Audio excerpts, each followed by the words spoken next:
Thousands of Sephardites, descendants of Jews in Spain and Portugal, fled Europe back in 1492 after a royal decree ordered them to convert to Christianity. Today, many are returning not to Spain, but to the desert of southern Israel in what some consider a fulfillment of biblical prophecy. Stan Jeter has more. Fireworks light the sky over the desert city of Beersheba as Israel celebrates its independence. Thousands of immigrants joined the festivities, among them the Javier Montenegro family, who arrived from Argentina in 2003. The first thing we saw was a great number of Hispanics. We found some 15,000 Hispanics coming from the nations. The majority were Argentinian because of the crisis in Argentina. For some Bible scholars, the arrival of Hispanics in the Negev desert is the fulfillment of a prediction by the prophet Obadiah. Obadiah 20, the prophecy that the Jews of Sephardim of Spain returning to the city of the Negev, and Beersheba is the capital of the Negev, of the desert. Our forefathers passed through Spain to Latin America and were returning in the purpose of God. Yet the purpose of God for the Montenegro family was not that clear. We were led to a deep search for God. Many times I went to the desert to pray, to seek the Lord.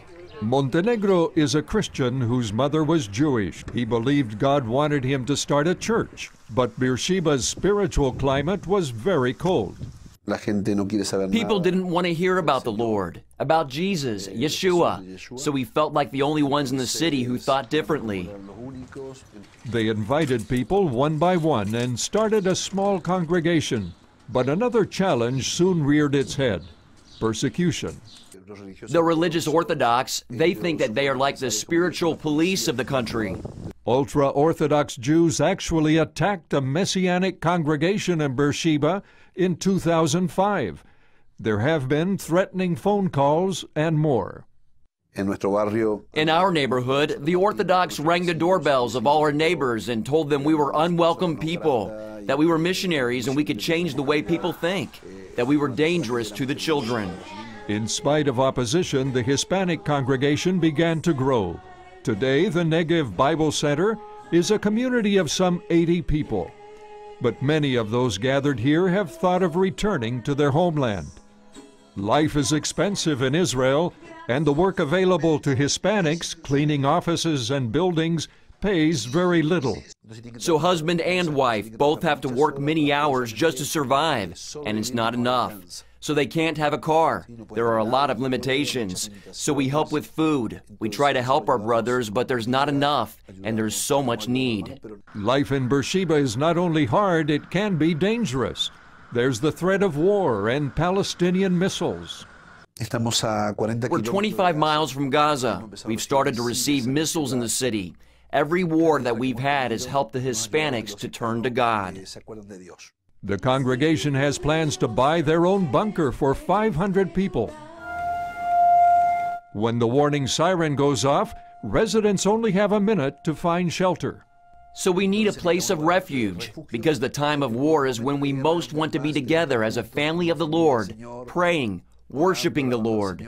But when Montenegro thinks of the rest of Beersheba's population, he's moved by their spiritual need. A lot of people go to the synagogue festivals just out of tradition, but there are a lot of secular people who turn a deaf ear. There are a lot of atheists, a lot of Masons. In the newspapers you can see horoscopes and palm readers, witches. Although this congregation is small, it offers an answer to the confusion and spiritual apathy of Beersheba, calling its people to return to the God of the patriarchs, Abraham and Isaac, who centuries ago found life-giving water here in the desert. We love this land. We've sold our house in Argentina. We've bought a house in Israel. And we want to give our lives. We want to serve the Lord all the days the Lord gives us here. Stan Jeter, CBN News.